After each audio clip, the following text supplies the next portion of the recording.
Kau mempersembahkan dunia di kakiku, tapi aku malah menyepaknya. Aku menyadari semua itu. Ayahku, aku tidak dapat mengatakan padamu betapa semua ini menyakitkanku. Itulah yang tersisa padaku. Rasa sakit tanpa obat, sesal tanpa akhir, kesedihan tanpa pelipur. Kau menciptakan relung untukku di sudut hatimu. Sekarang, setelah takdir menutup relung itu, inilah aku berusaha untuk menggapainya.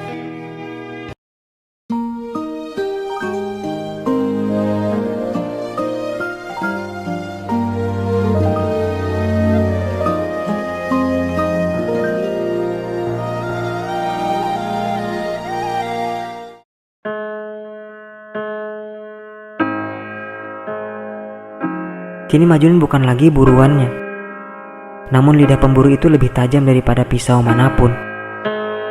Kemudian ia berteriak, "Jadi di sini tempat persembunyianmu? Apakah hanya Laila satu-satunya manusia yang berarti dalam hidupmu? Apakah kau tidak memikirkan ibu yang melahirkanmu, yang membesarkanmu, merawatmu, dan menjagamu dengan kasih sayang dan perhatian yang hanya ada pada hati seorang ibu? Apa ini caramu membalas kebaikannya dengan mengabaikannya? Dan bagaimana dengan ayahmu? Memang dia masih hidup ketika terakhir kali kau melihatnya. Tapi kini beban kesedihan telah membawanya ke dalam kubur. Jawab ini. Apa kau merasa bahagia mengetahui bahwa hidup ayahmu telah berakhir?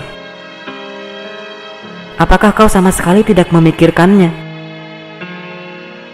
Demi keegoisanmu kau kubur hidup-hidup dirimu dalam belantara ini, ketika kau seharusnya bersimpuh di pusarannya, meminta pengampunannya. Tapi jelas sekali bahwa kau sudah dikuasai oleh nafsumu sendiri. Hingga untuk memberi penghormatan terakhir kepadanya pun kau tak mau. Betapa makhluk yang menyedihkan kau ini. Anak sepertimu lebih baik mati daripada hidup. Setidaknya ratapan orang-orang yang mengasihimu tidak menjadi sia-sia. Kata-kata tajam pemburu itu menusuk hati Majnun bagaikan sebuah pisau yang panas membara. Urat-urat di dalam tubuh Majnun tiba-tiba bagaikan senar harpa di tangan seorang pemusik yang kerasukan. Kepalanya tertunduk, tangannya memukul udara dan kakinya menjadi gontai. Dengan sebuah rintihan kesedihan dia bersujud ke tanah, membentur-benturkan kepalanya ke tanah yang keras di bawahnya, sampai darah mengalir ke matanya dan bercampur dengan air mata.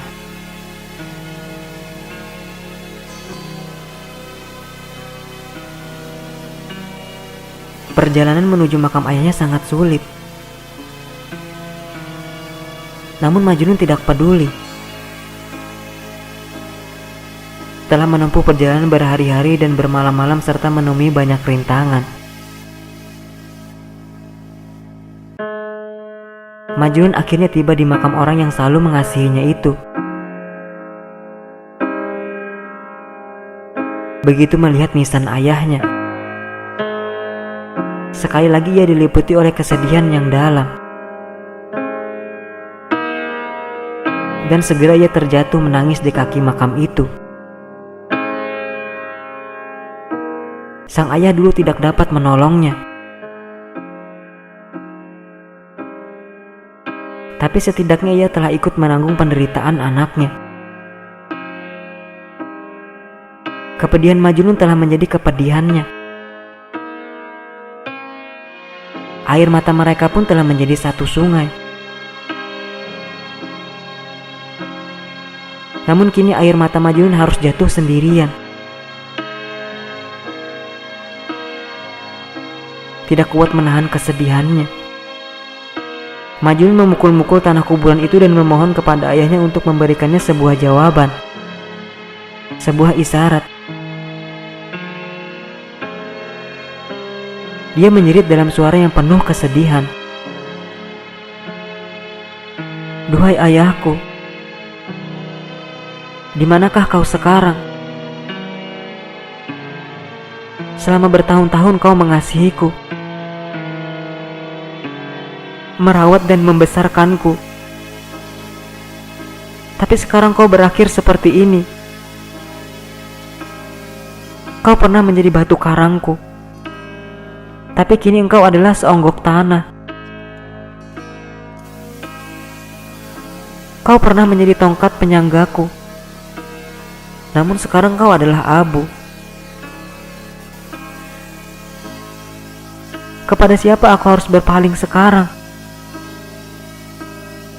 Setelah kau berpaling dari kehidupan dan memasuki alam kematian, kau selalu ada di sampingku untuk kepentinganku. Walau yang kuberikan padamu hanyalah kepedihan dan rasa sakit hati.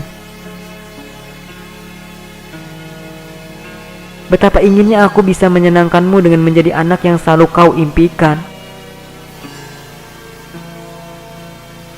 Tapi aku malah menyiksamu dan mengirimkanmu lebih cepat ke alam baka. Sekarang aku tersiksa dalam kesedihan yang tidak terperikan karena kepergianmu. Tanpamu aku bukan apa-apa.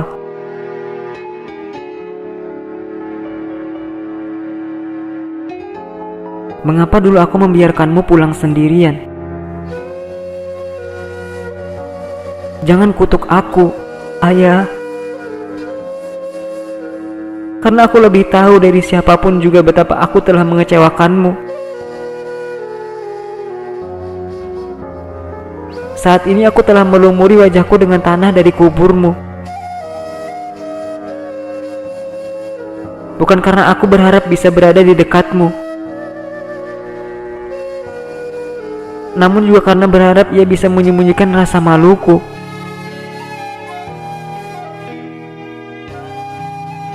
Aku tahu bahwa kau selalu menginginkan yang terbaik untukku. Tapi aku telah menolakmu dan menampik uluran tanganmu.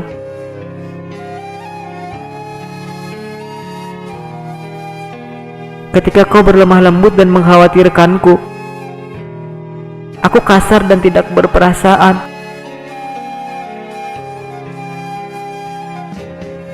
Ketika kau menawarkan padaku kehangatan, aku membalasnya dengan sikap dingin.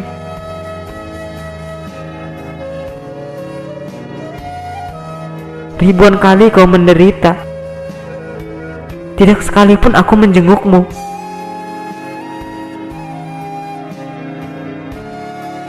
Kau membangun kamar untukku, menyiapkan ranjang agar aku bisa beristirahat. Tapi aku menolaknya. Kau menawariku meja yang penuh hidangan, tapi yang kulakukan hanya membelakanginya dan menutup mataku dari kebaikanmu.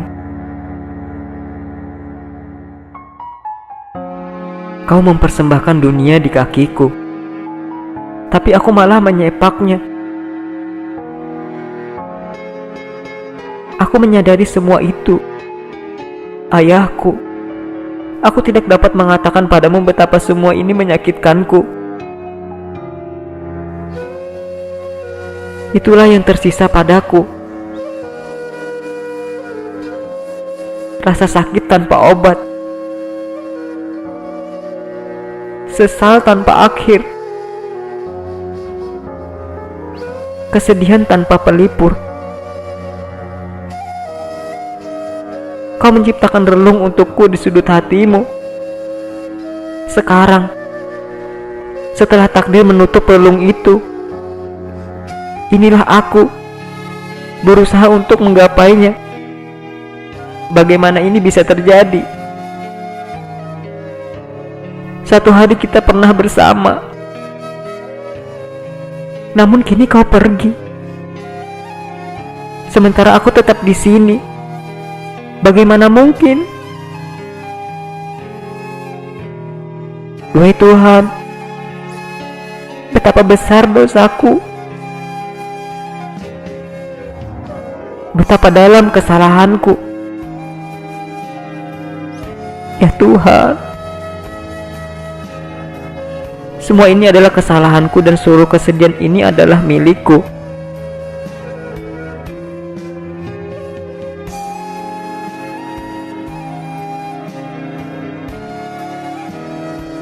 Majnun berkeluh kesah, memukuli dadanya kuat-kuat seolah-olah berusaha untuk menembus kulitnya dan mencabut jantungnya.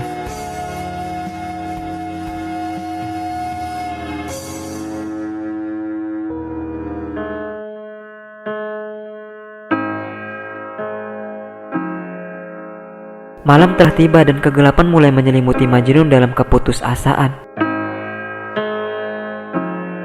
Kegelapan di dalam kegelapan. Hanya dengan datangnya fajar, ketika sang surya terbit ke atas lembayung langit dan menebarkan debu emas pada puncak-puncak pegunungan,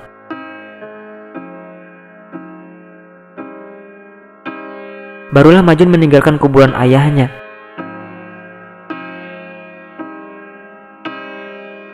Dengan sesal dan sedih ia kembali menuju gua-gua dan jurang-jurang padang pasir Najd.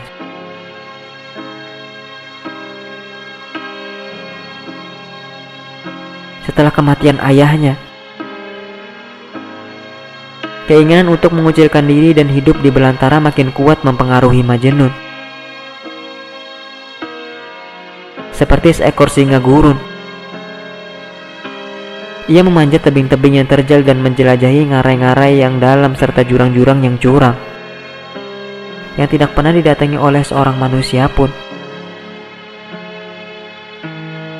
Tanpa pernah berhenti,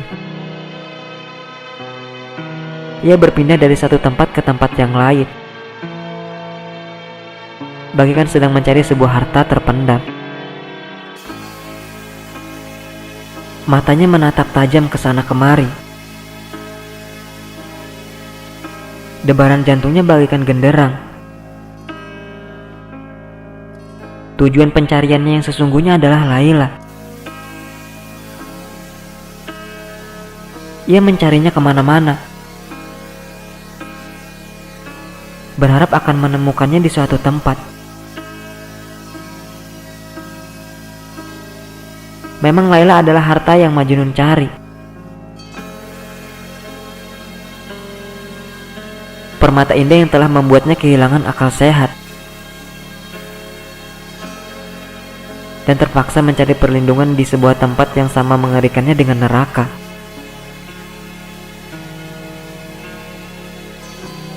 Ia terpaksa meninggalkan rumahnya demi hasrat membuat sebuah istana bersama Layla. Siang dan malam api hasad terus menyala di dalam dirinya. Bila mana melihat api unggun dari sebuah perkemahan, ia akan terpikat untuk mendatanginya seolah-olah dirinya adalah seekor ngengat. Seakan-akan dalam suatu cara yang tidak dapat dijelaskan. Api dan tenda-tenda itu adalah manifestasi dari kekasihnya. Sekarang Majnun telah masyhur di antara orang-orang Arab. Siapapun yang setelah mendengar keindahan syair-syair Majnun akan kenal padanya. Sehingga ketika suatu hari Majnun berpapasan dengan sekelompok orang yang mengenalinya, ia sama sekali tidak terkejut. Mereka berdiri memperhatikan Majnun yang sedang duduk mematung. Mata Majnun tertutup seakan-akan sedang berdoa. Sebuah syair yang memuja kecantikan Layla mengalun di bibirnya. Tiba-tiba secari kertas yang dibentangkan oleh angin jatuh di kaki Majnun. Di atas kertas itu tertulis kata-kata Layla Majnun. Seseorang di satu tempat telah menuliskan nama kedua pencinta itu seolah-olah ingin merayakan cinta dan kesetiaan mereka. Kerumunan orang yang sedang mengelilingi Majnun mengeluarkan suara terheran-heran melihat pertanda yang menakjubkan itu. Tapi tidak lama kemudian ketakjuban mereka berubah menjadi ketidakpercayaan. Majnun merobek kertas itu menjadi dua. Ia mengambil bagian yang bertuliskan Laila, meremasnya menjadi bola, dan melemparnya ke belakang melewati bahunya. Sementara bagian yang ada namanya ia simpan untuk dirinya.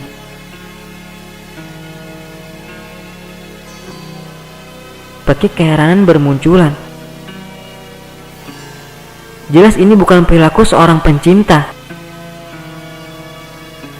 Seseorang berteriak, "Apa maksud perbuatanmu itu? Kelakuan apa itu? Untuk pertama kalinya, setidaknya dalam kertas, kau dan kekasihmu disatukan. Tapi kau malah menyobek dirimu dari dia, dan bahkan membuang namanya.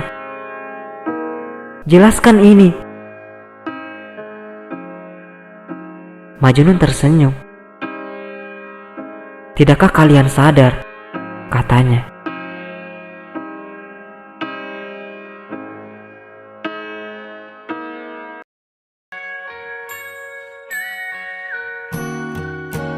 You are my sunrise, you are the daylight, hide in the shadows of my mind.